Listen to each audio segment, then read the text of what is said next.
Hello, my friends. It is so good to be back live. I'm so excited to be here. And Carrie doesn't even know what we're talking about yet. So I will fill everyone in, although you have seen the title of this video if you're watching.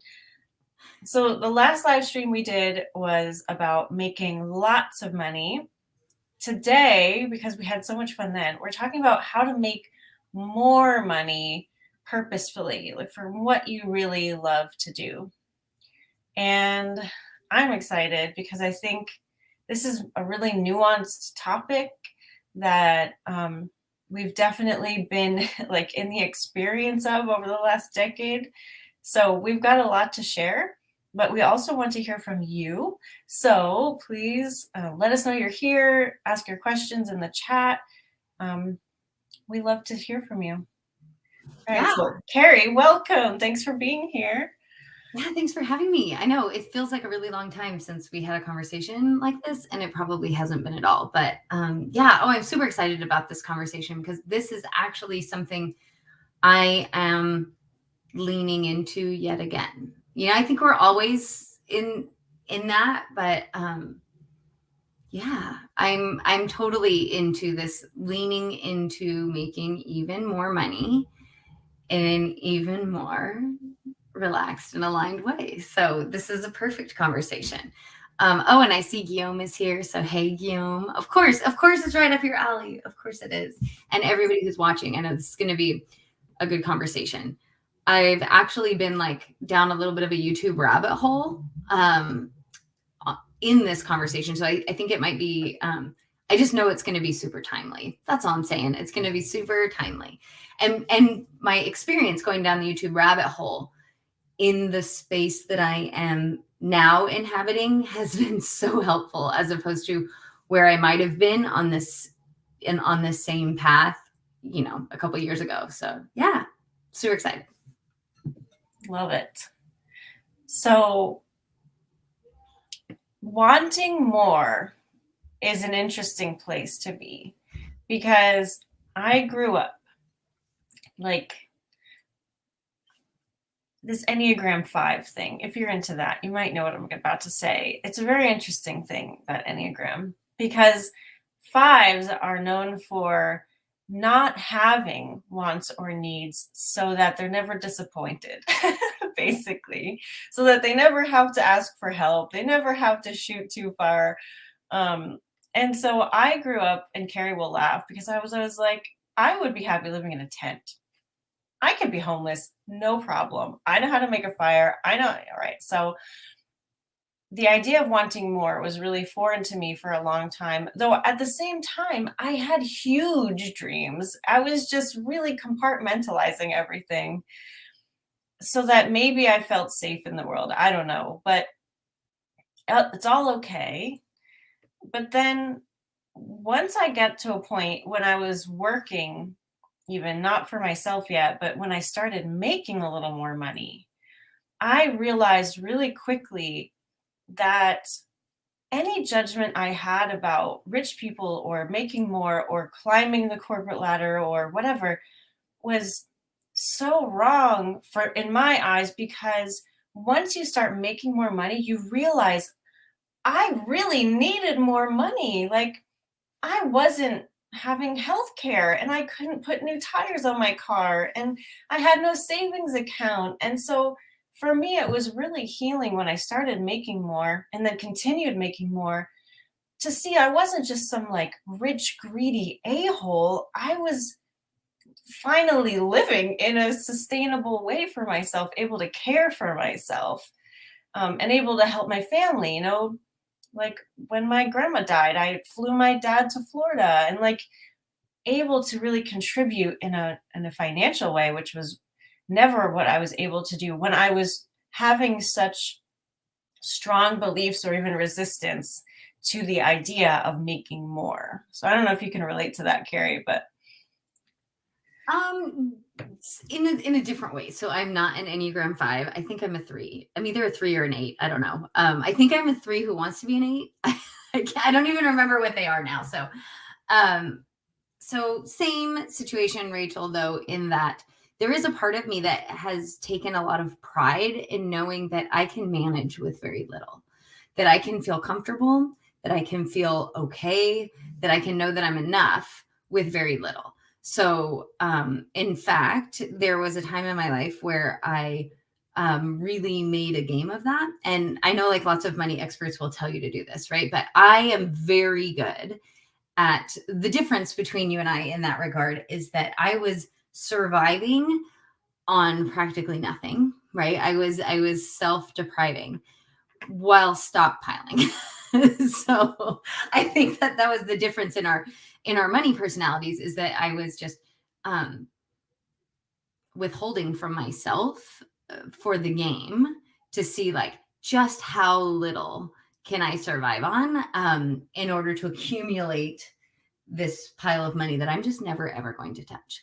So yeah, I don't know where I was going with that though. But so there is something like I do pride myself on knowing, even just in a like I love, it's a game for me to look at a refrigerator that is nearly empty and create a meal, right? This idea that I can take nothing or almost nothing and create something amazing and beautiful and abundant from that. And so that is something that I've appreciated about myself and really valued in myself. I think that I've considered myself kind of a bootstrapper, even though like you, right? I've had huge advantages in my life. I've never actually had to be homeless.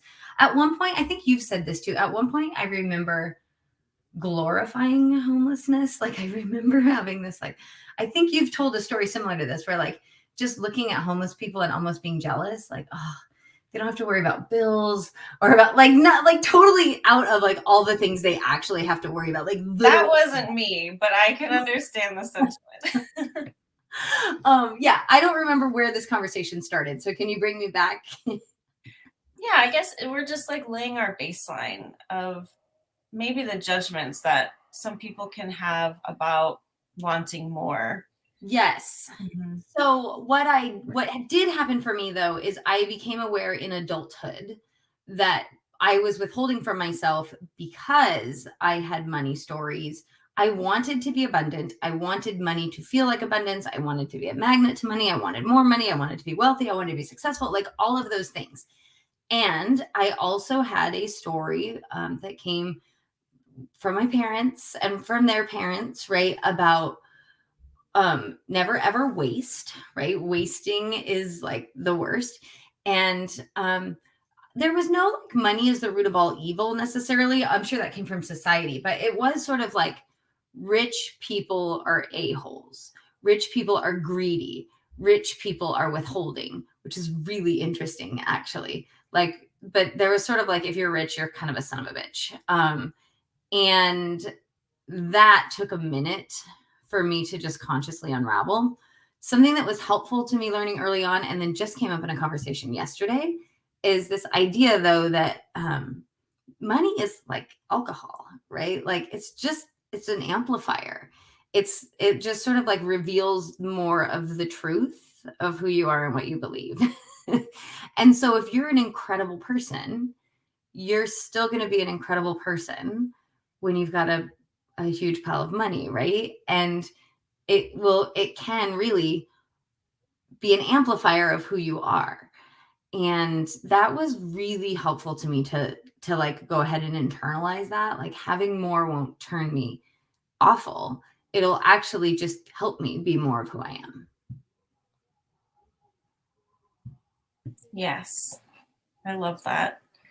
And I think the biggest lie I told myself when I didn't have money was that if I had money, I wouldn't be as creative, because I grew up painting on tin cans, on cardboard boxes, and I always got a lot of praise for that, of like using available objects instead of just buying a canvas like some old slump. You know what I mean? So I had a lot of pride in, like you, being able to make do with very little. And there was a part of me that I thought I would lose if I thought I'd get lazy if I had money. But looking back on all the things I thought that would happen when I had money is just so, I love her. I love her so much, but like I just want to like stroke her hair, you know, be like, it's all right. It's gonna be okay. You're gonna love it. You're gonna love it. It's gonna be great. So anyway, I wanted to start here because, and hi, Corinne, because if you want more, it's helpful to be able to feel where you currently are in that. You know, like, are you open about wanting more? Sorry, it's telling me my internet is weird. You're okay for me. Like every once in a while, I can still hear you, but you'll freeze for a second and then you'll come back. So just That's FYI. not fun. Hopefully it'll go away. So feel into that now. Like when I think about wanting more money, does it make me excited? Does it make me scared?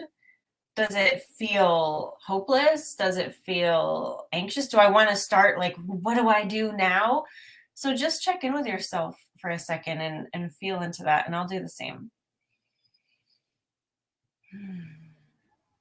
And I'm going to yawn right through that, Rachel. Nice.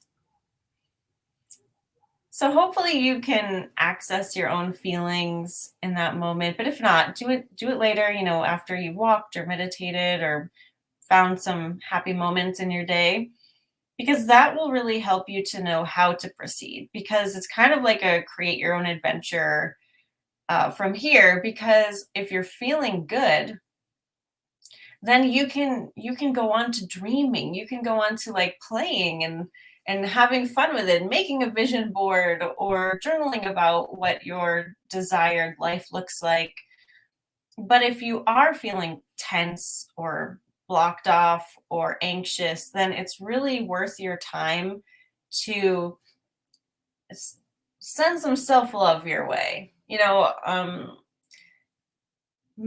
I'm not like a big fan of like investigating your beliefs necessarily, but do a journal page about it. Like, how do I feel about having more money? Who am I with more money? You know, like kind of look into that and see if there are any beliefs that you can immediately intellectually know, oh, I actually don't believe that, but it must be still in there. And then send some love to yourself, you know, stroke your own hair, tell yourself to relax, it'll be okay. Look up great role models who have wealth, because that can be really helpful. Just like Carrie was modeled that, like, no, it's just about you being more of you.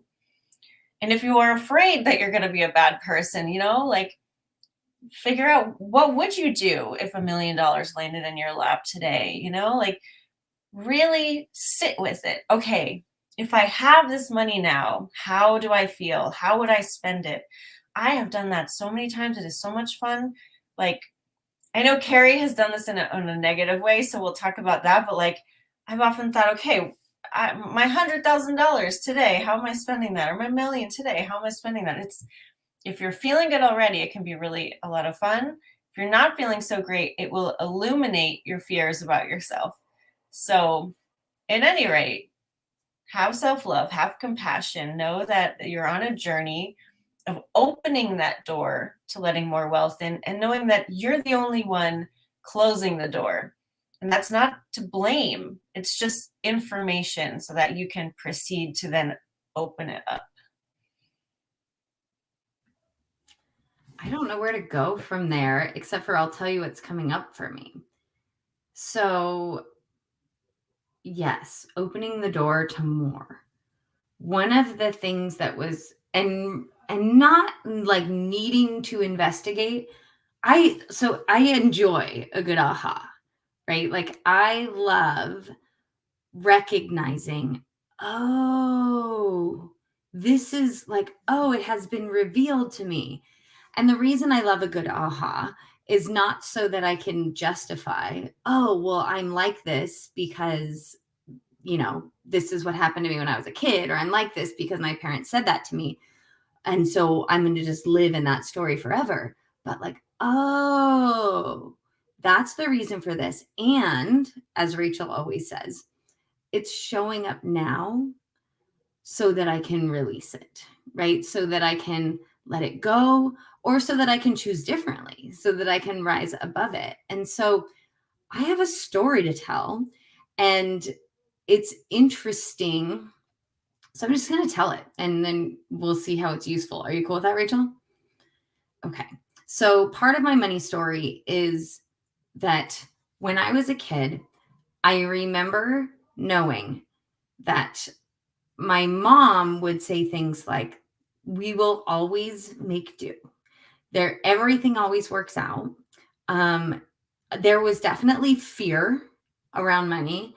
My dad's job situation was never very stable, and he worked for himself a lot of the time.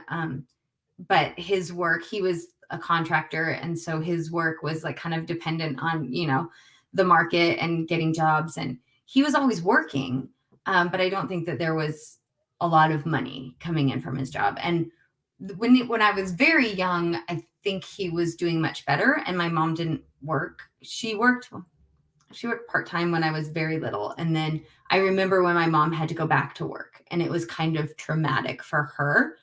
It wasn't really, I was kind of unaffected. But I remember that it was hard for her to go back to work. But she needed to go back to work for us to be stable. And I just remember her always saying things to me like, we never want you to have to worry about that. You're always going to have what you need. We will figure it out. And at the same time, I was taught like not to waste, right? So we were like frugal people, but there was definitely this theme of always enough. So even as a small child, I was a saver. I was an entrepreneur as a small child, and I was a hoarder of money. I had this little, because I wanted to be rich, right? On past live streams, you guys have heard my story about the Pirates of the Caribbean and me being the skeleton on top of, sorry, my husband's calling me, me being the skeleton on top of the pile of gold. So like I wanted that. And I think that what I saw was that my parents were barely getting by, and that I wanted to have more than enough, right? They always had barely enough, and I wanted to have more than enough. And so I created that money story for myself, that more than enough money story. So I was a saver from the time that I was able to like understand money. I remember one year I asked my parents for a fake, it was a little wall safe. I think you could order it from a catalog. It looked like an electrical outlet. So you would put a hole in your wall, and it was like just a little storage compartment for money. So I was like hiding money in the walls when I was a small child. And that pattern of me having more than enough lasted up until I got married, because my husband had a different money story. He had a different upbringing, which was never enough, right? So we had a story of barely enough, always barely enough. I was creating a story for myself of more than enough. And he had a story of his upbringing, which he had never really questioned, which was never enough. Doesn't matter how hard I work, how much I make, there will never be quite enough. And so that was a really interesting dynamic. It was an interesting thing to come into. And then, this is all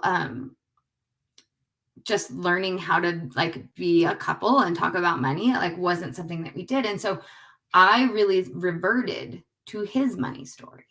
So like I gave away my power, and I did it in a very tangible, physical way.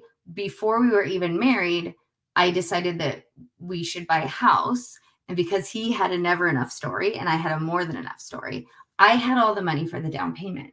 And so even though we were pooling our money, like it was like I literally gave over my money power and said, here. And so for a lot of years, we lived as a married couple in that never enough cycle, which was really destructive for me, by the way, because I was a self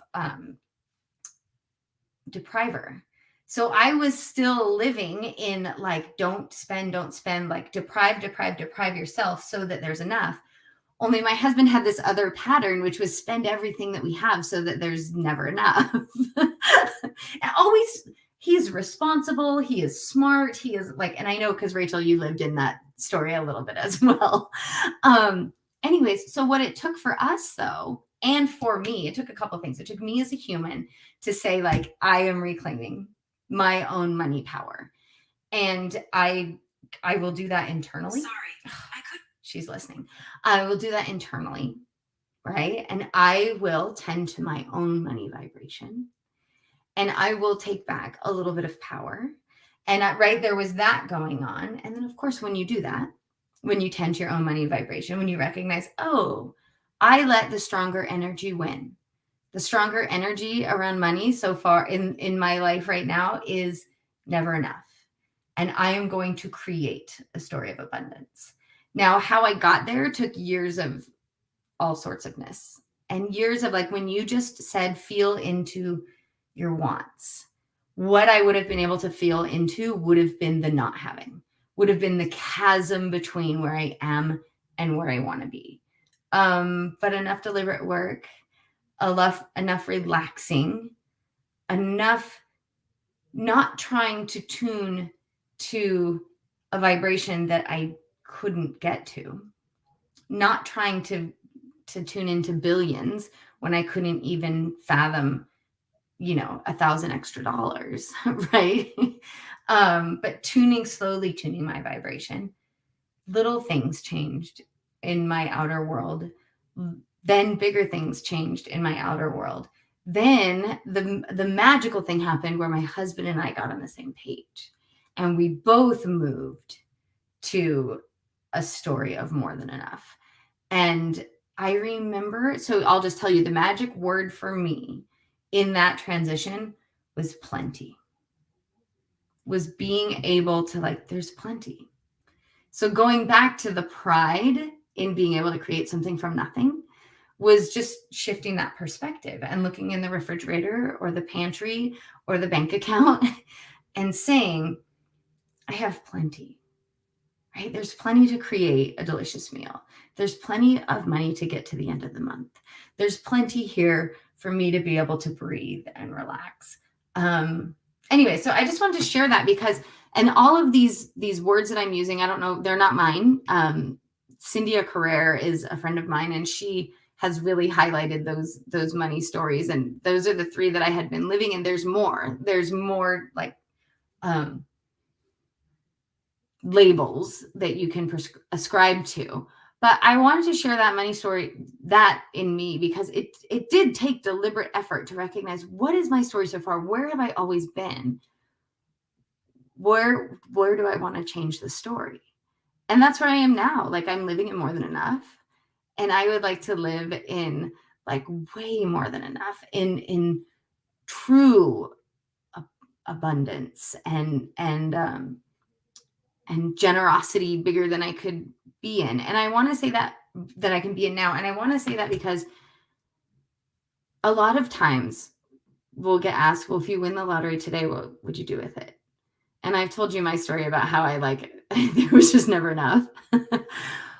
But also sometimes there's this feeling of should, like, if I won the lottery today, well, I would definitely give this much to charity, and but you might not be in a place of readiness to do that. If you're living in not enough, then you might not be in a place, like, you might not be in alignment with being ready to give a bunch of money away. And I wasn't. She's listening again. And I wasn't. And that's okay. And when I tried to, like, pretend that I was there, it didn't work. Okay, I'm done telling my story. Well, that's a good point, though, about the money, because I remember this was like a theme in my life for a little while. A couple people were telling me over a decade ago, like, I should have Oprah's money because I would do such good with it, right? As if you should only be allowed to have lots of money if you are doing good with it. And whatever you feel about that is okay, but it might highlight your sense of worthiness or how the world works or your trust in yourself. A big thing that I had to do in order to allow in more money was to tell myself repeatedly, like, I make good choices with money. because I didn't think that I did. So I had that scenario where I would make a lot of money, but every time my savings account reached a certain amount, something would happen and I would have to spend it all. And I wanted to tell you guys that I love Carrie's stories because this is 100% internal. 100% internal. You could be the smartest, most, blessed marketing hero in the world and not be able to sell anything if internally you've got your hands up. I used to be a big fan of Robert Scheinfeld, who wrote the book Busting Loose from the Money Game and a whole bunch of things after that. And he was a really talented marketer, made a lot of money. And then he compartmentalized. He had his spiritual side. And book sales don't pay your bills, really. Like, that was his situation as well, after like the big release and everything. Like, his marketing stuff dried up. He wasn't able to make any money for a while. And I heard him say this, he refused. He said, I said to myself a long time ago, I would never push my spiritual stuff on anyone. So he basically didn't make money for a long time at all. There must have been some internal thing that happened, and it happens to all of us. This isn't out to expose anyone, but even people who have New York Times bestsellers, even people who really get it, even people who write books about busting loose from the money game, who have whole careers that make millions of dollars, if internally you shift into a negative frame of mind, or you attach yourself to a belief that's going to be blocking your abundance, it will, because we create our reality. And that's why Tony Robbins gets paid so much money, because he is that shifter of your inner perspective, that inner alignment. He gets you back into alignment. All of these high producing, high, yield people, because that's what they need to get back on track. It's internal. And so thinking about this, like, okay, I know where I stand wanting more. I can feel that I don't feel like I'm able to do that, or I can feel like there's a chasm. I can feel like it feels impossible. That's where you start, right? That's where you start. And if you're like me, it's like, okay, if I had more, I'd know what to do with it. And maybe you need to research, like, how can I start saving? How can I start thinking of myself as someone who is smart with money? How can I, look at where I would live if I have, like, whatever it happens to be for you. Because, and self-love, man, self-love. That's where it's all at. Because when you love yourself, you're gentle, you're forgiving, you're kind, you are feeling worthy, you are elevating your vibration to match abundance. Because you want your outer world to feel like it loves you, right? You want it to feel like it's hugging you and protecting you and keeping you safe and exciting you and giving you ideas and enthusiasm. And so if you prepare your inner world to be that, that's what's going to show up for you. So I just have to tell you, I am in my bedroom today because it is Veterans Day and my kids are downstairs and they're being loud. And so I'm sitting, my computer, I'm like staring at my computer, but I'm at like where I get ready in the morning. And so there's this massive mirror behind. So when you were like self-love, I was like looking at me being like, love you, girl. So just so you know, practicing as we go. Yeah, you cannot have what you don't feel worthy of receiving. And that is a tricky one because we sort of think I'll be worthy once I have it. You can't have or see what you think is not there. In order to send the email for today's live stream, I knew we did a live stream 2 weeks ago, I think, about having more money, making more money, whatever it was called. I stared at my delivered emails so I could go copy it. For 5 minutes, I was going up and down, checking the dates, like, where is this? I know I sent this. And sometimes the name that shows to me is not the name that shows to you. So I was like clicking inside emails, looking to see which one I copied. Finally, I just copied a different one, changed it, and sent it to you all. But then I logged back in. It was right in front of me, right? How many times have you not been able to find your keys or the vegetable you want for dinner in the fridge? Like, our mind is just a tool of perception that is, it's controlled by us, by our vibration, by our consciousness, right? So if we want to be able to see something, opportunity, money, whatever have you, we need to know that it's there in order for our brain to be able to see it. Which was so annoying on my money journey when people would say, just align with it and then you'll get your $1 million idea. Then you'll be inspired.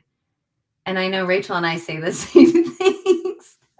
So I just want to honor that I was annoyed by the idea of that because I was very much in like, just freaking tell me what to do. Just tell me what to do. Like, what do I need to do? Okay, I know what I want. I want millions of dollars and I want it to be easy and I want to feel relaxed. I want to have time freedom. I want to just be able to do whatever the hell I want to do. And I want to be able to say yes to my kids. And I want to be able to not have to worry about money.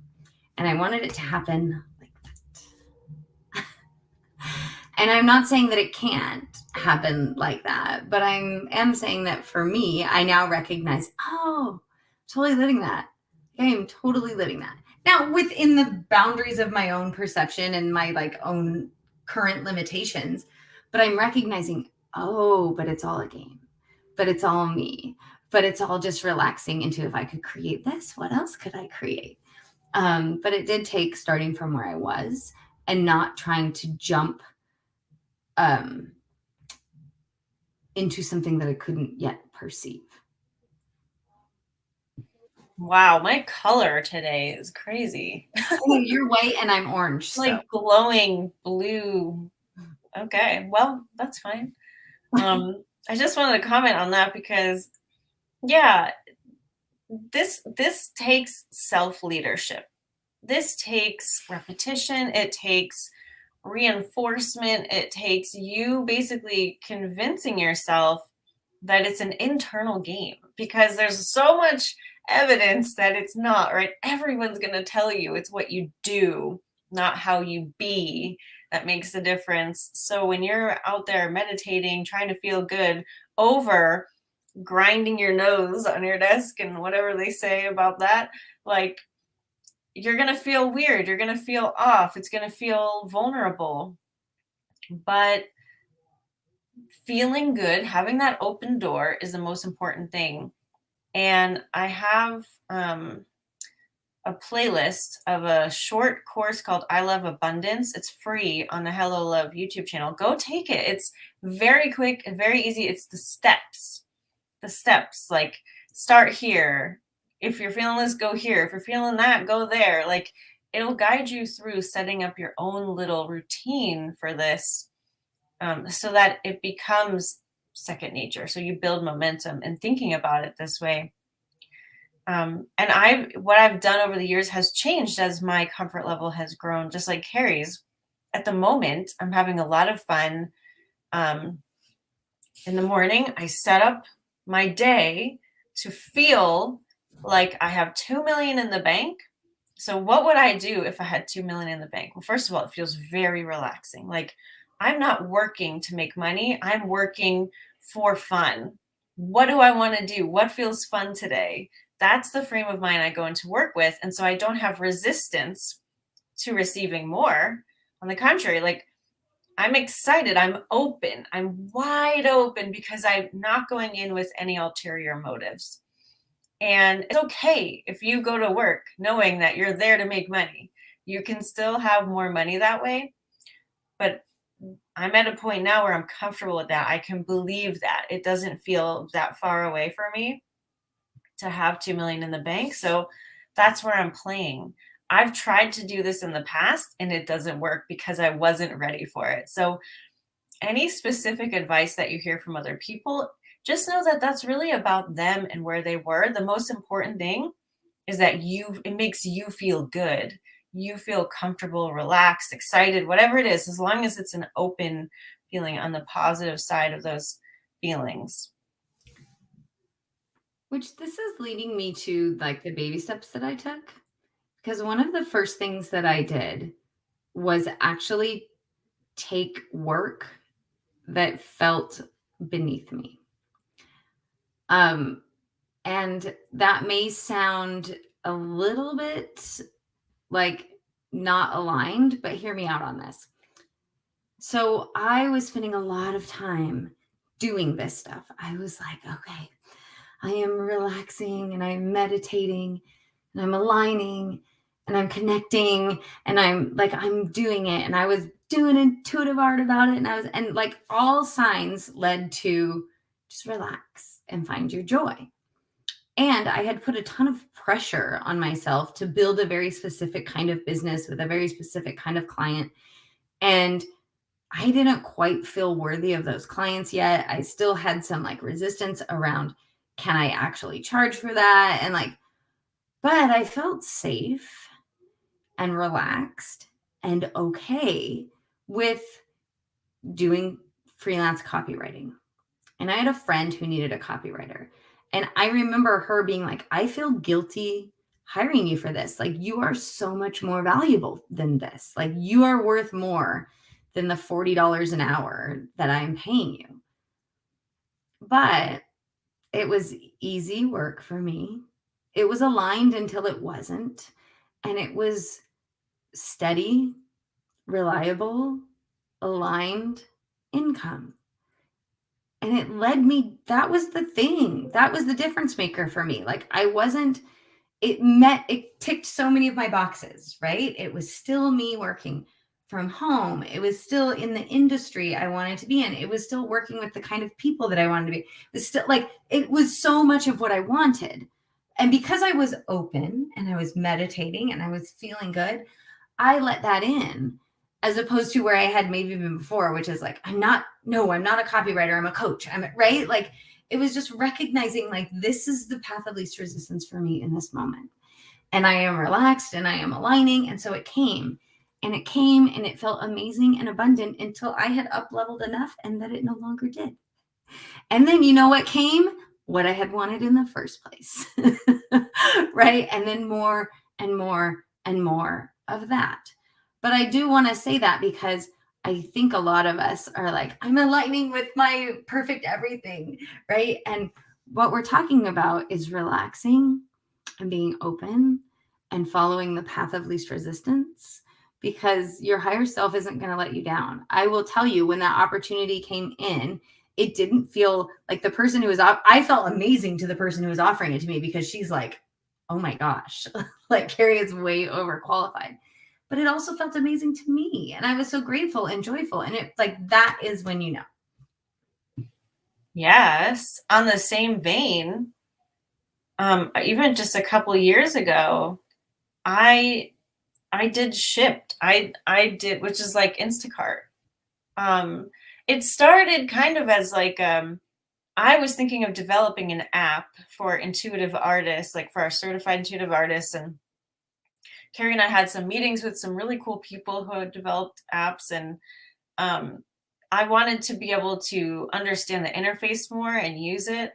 But I also thought it would be really fun to spend other people's money and deliver them groceries. Like, I don't have to talk to anybody. Like, their logo was a spaceship at the time. So I was just like, this could be so much fun.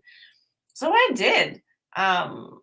I mean, I didn't do it for a couple weeks, and I didn't do it full time because obviously I have a job. But, it was what I got out of that, besides the information about like technology and stuff, was that I hate having a boss, even if I don't have to talk to them, like having roles and stuff, totally not for me. But I got the experience of doing something and then getting paid something. the work I do for myself, that's not how it works. I send an email. Maybe it has an offer in it and maybe somebody will buy it, but it's not like I work for an hour and then I get paid for an hour. I send something out and I get paid for that something I sent out. That's how I get paid. Is it feels a little more fluid and even possibly out of my control. You know what I mean? It's vibrational control is really what it is. But that was really neat to feel after all those years of not having a job, of like, oh wow, like I could go out right now and make 15 bucks. You know what I mean? Or maybe I'll get a tip too. Like, it was really exciting, and it reminded me of why people have jobs, because it feels so secure. It feels so like so safe. And so I think it did so much for me. And there is no harm in doing things that feel like maybe they're taking you away from your ultimate goal. Because don't forget, your higher self is presenting you with, like Carrie said, your path of least resistance, not the straightest path to your ultimate desire, although ultimately it is, because if you tried to go straight, you just bump into all your resistance. But just maybe have an open mind about how you're going to get there, because you don't have to worry about that part. You know, having that job experience was really eye-opening for me. It was so much fun while I was doing it until it wasn't fun anymore, and then I stopped doing it. But Eric laughed at me. My parents laughed at me, but it's like that was just part of my journey, and that's okay. I remember when you were doing that too. And Yeah. I was like, what is Rachel doing? But I also saw like you were excited about it and you were learning, and I just remember too, you like loved being outside and being in the store. Like you were choosing joy on the journey. So I'm looking at the comments. So yay for everyone. Thank you, whoever LH is. Love you. Yeah, isn't it gold mines of insight? I will happily receive that. And I wanted to look at Guillaume's comment. He said, I only did jobs just for money, and it brought me misery. And I'm hopeful, Guillaume, that that's not the place that you're in now. Right? I hope that you are past that. But I also want to think about that, right? Because from wherever we are, if that's where you are, you're in a job and you hate it. How is it going to get better if you're just looking at, I have to do this and I hate it? Right? Like, how can we make that shift to where we are still where we are, but we are living in a different vibration, right? We're not creating more misery. Oh, good. I'm glad you're past that, Guillaume. Right? But like, if you're in a job that you hate and you want something better, you could keep looking at this job that you hate. You could keep resenting your boss. You could keep complaining about all the things that you complain about and the other people around you are complaining about. Or you could look at your job and be grateful, or at least appreciate some of the things that it provides and some of the things that you want more of. And look at, maybe you're not looking at your job or your boss, but you're looking at your life, or you're looking at your bills even. Like, one of the things, I was just in a money conversation yesterday where this woman was like, oh my God, I got so pissed off at my cell phone bill. And, blah, blah, blah. And then she realized, oh, I have a really high cell phone bill because I have a lifestyle business and I do my work. I make millions of dollars from my phone. And my bill was so high because I was traveling the world, earning money from my phone. So maybe I need to get over my $700 cell phone bill and be freaking grateful that I have a life where I can do that. And so that's the kind of thing, like I'm talking about, from wherever you are, you can start to feel better now. You can start to tune your vibration with appreciation. And that's really the rub, guys. Wherever you are right now, however you feel about it, if you want more, you have to change this. This is what creates more. This is what allows more. So, I mean, I remember, let's see, sitting in my first ever house as an adult. I didn't own it, but we rented it. Eating a package of store-made chicken nuggets for dinner. Not feeling well, but being excited about not living with my parents. And having no money, like whatsoever, like no health insurance, right? Like one car with a horrible muffler that we had to put heat tape on every day. Like, it doesn't matter what the circumstances are of your life. There's a way to feel differently than you are supposed to feel about that, right? Like, I had so much to complain about. I was still ill. I mean, obviously, if I was eating chicken nuggets, I was not eating gluten-free. TMI, but like, I married a guy. We didn't even have sex on my wedding night. Like, it wasn't an ideal situation, guys. But I was so excited to not live with my parents. And I had literally like a 250 square foot house. It was this big, no interior walls except for the bathroom. Like, I was so excited. And that there was one reason to be excited, maybe even like, if you have one thing you can focus on that's exciting, even if it's fictional, even if it's a memory, that is enough to keep moving forward. That is enough to close the gap of abundance that you're looking for. That is enough to connect with your higher self and let it influence you, let it guide you. So, and unless you do that, unless your dominant place is an open feeling, unless even you have a trickle. I don't even know if it needs to be dominant, but there's got to be an opening at some point during the day to let you go and take a step in the direction you're wanting to go. So try to divorce yourself, no pun intended, from the current circumstances or the way you feel about your current circumstances. If it's negative, find one thing, and if you have to feel selfish doing that, that's okay. If you have to like put up with guilt for doing that, that's okay. That will smooth out as you progress. But it is an internal change that needs to happen. And then you will do external things, right? But that's what it's really about. And that's what it continues to be about. Even when you get to a place where you're comfortable, you have a savings account or whatever, you got the more that you envisioned 5 years ago, it doesn't end. You're going to want more because we are ever expanding beings. And whether you get that more to give it away or you get that more to put in your 401k or your house, like, it doesn't matter. It's just, we're always going to want more. So we started this conversation talking about me going down a YouTube rabbit hole. So I will tell you that I had a realization this week. It was a pretty freaking big one.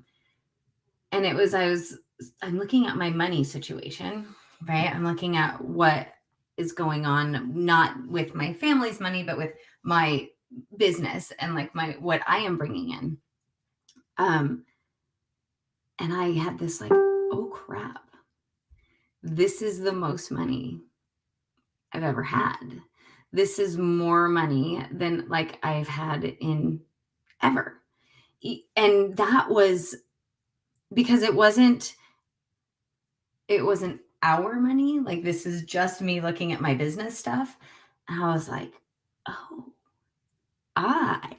right. It was that feeling of, to go full circle back to like the being in the more than enough before I got married. And then like all of that. And we have been in more than enough, but like I now am in a place where I'm like, I have more money than I did before we got married, right? I have more money in my accounts.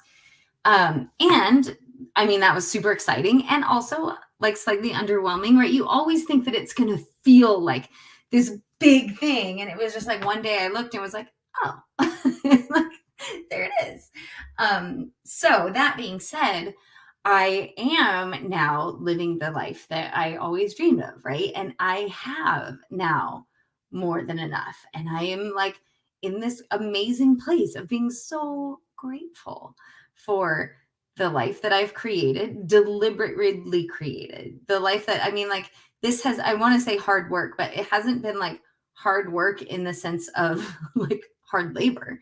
It has been deliberately choosing to do the internal stuff, right? Like to not do the external stuff was the hard work. To not just put my head down and chase, or like it, the hard work was choosing to believe what I believe, right? Choosing to do what Rachel and I are talking about. That was the hard work, which by the way, gets easier the more you do it. But so now I'm at this place where I'm like, okay, I have created this life that I love, and I can now see something bigger. I can see something more. I can see even more streams of income. I can see even more passive ways, right? And I am just expanding. I don't remember why I'm telling this. Sorry. She is Snoopy. You were going full circle. That's all. But it was something about the YouTube rabbit hole. Oh, yeah. I guess is just to say that, so all of a sudden, as they do, things, maybe because she's listening, and also just because that is how the magic of the universe works. Like, real estate investing has always been really interesting to me and something that I've wanted to do. And all of a sudden I've found this investing course that I'm like super excited about. And then I have like, there's like just a few different income ideas that I've sort of always had, but it was felt like, oh, if I wanted to, I could.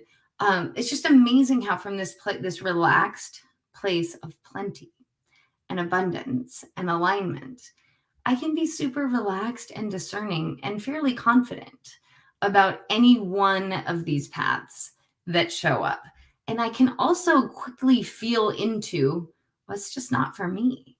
You know, what like looks like a good idea, seems smart to my brain, is showing up on my YouTube feed. And I'm like, no, right? Like, because I am here now, aligned and feeling. So there you go. Celebrate with me. I just realized this week I'm rich, right? Like I have more money than I've ever had. And that is amazing.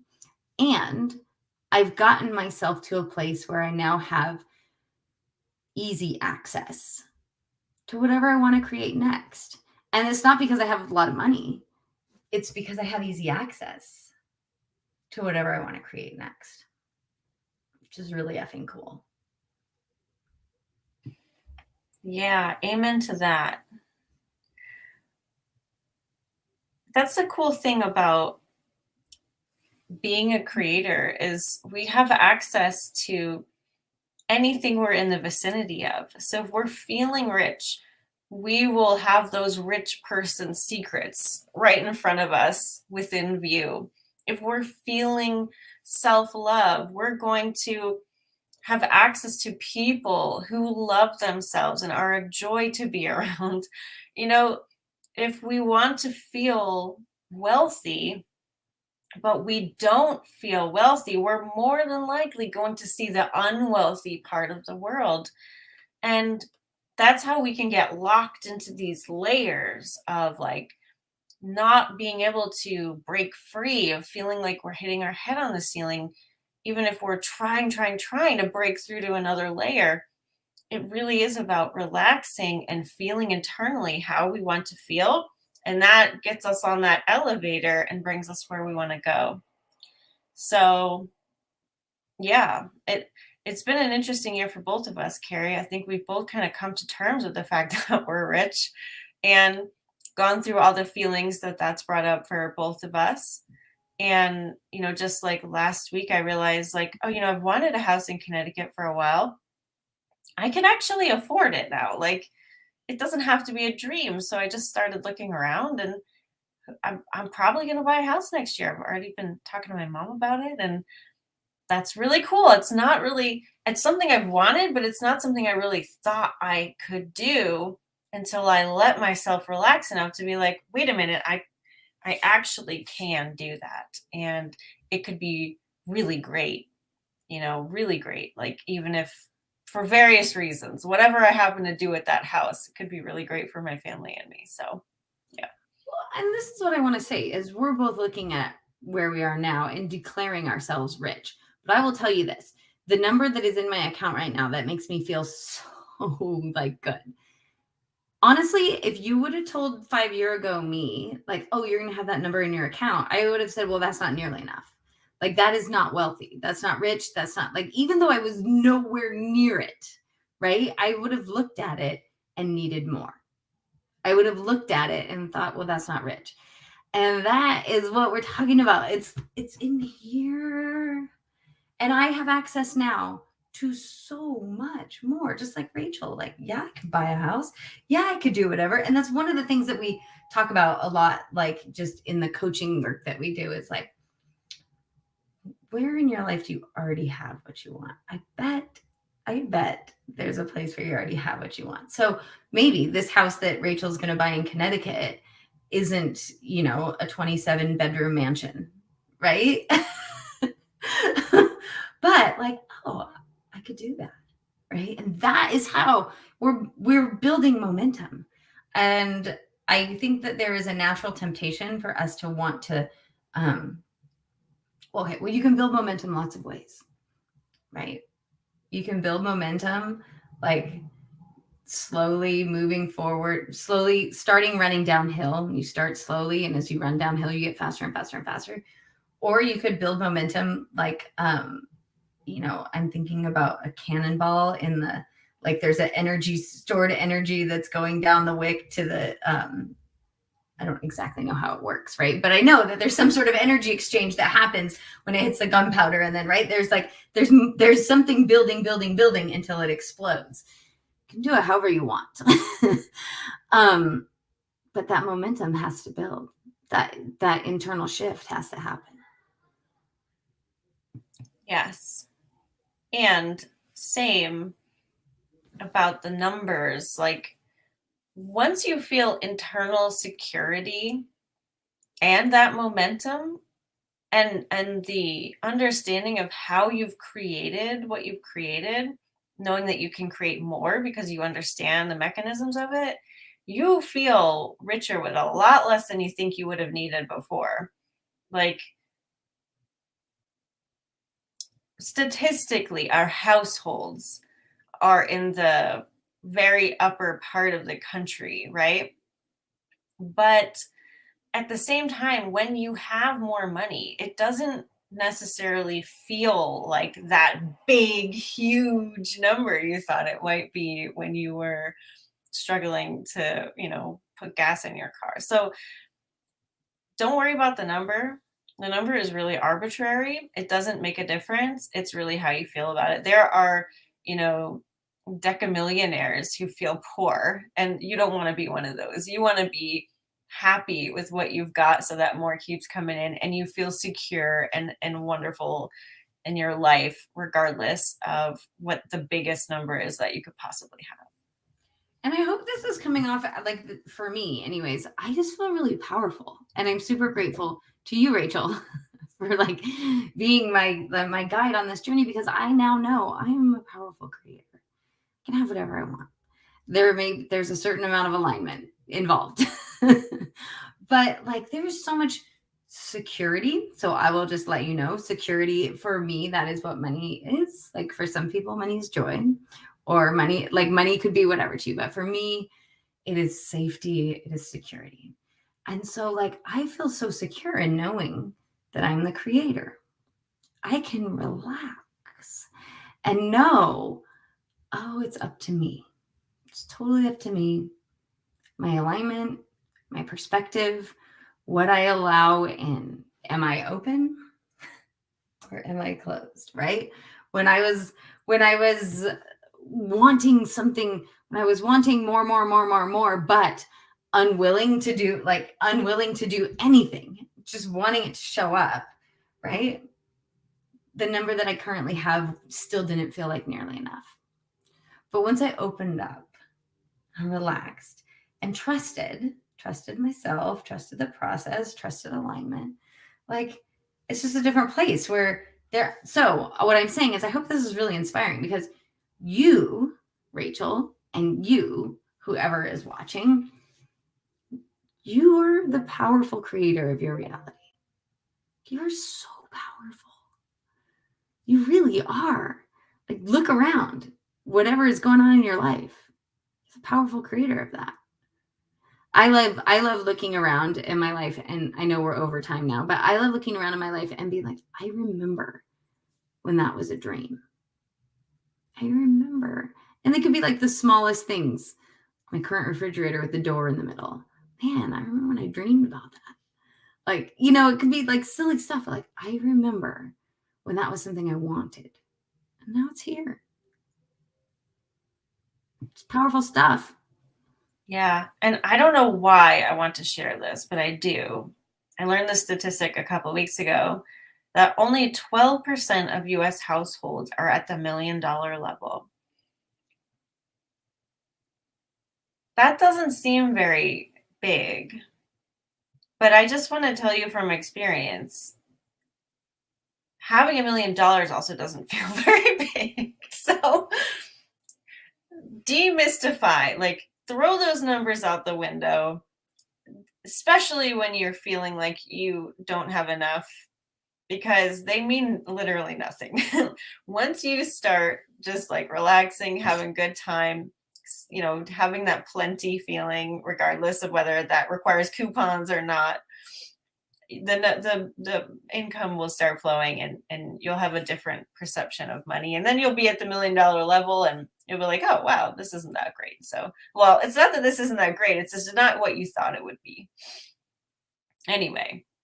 It's not what you thought it'd be because you're already there. So Yeah. like, this is what Abraham always talks about, is you'll know you're ready when it seems like the next logical step. So so many people I know who like created $1 million businesses will say like, oh, I missed it. I didn't even realize it. Like, the day it happened wasn't a big day. And it's because you're already there. Rachel always tells us we're constantly in the process of catching up with ourselves, right? Like, we are creating with our vibration, and then our life is catching up with it. And so we miss it. Oftentimes we miss the big day because we created it a long time ago. Yeah. And when you're creating those big things, you're already feeling good. So it doesn't even matter. Like, the numbers, it doesn't matter. It's how you're feeling. So anyway, we hope this came across in a helpful way. Thank you, Heather, so much. Thank you, Zach and Guillaume and Corinne and everybody who's here. I love this. Thank you. Heather says, I always love your energy, Rachel and Carrie. No matter what you're saying, just being in the energy cloud with you is inspiring. Excellent. I'm so glad to hear, because we love spending time with you and each other. So thank you. All right. So go be powerful. You're powerful creators. Go be powerful. Go tell yourself you love yourself. And we'll see you next week. Okay. Bye.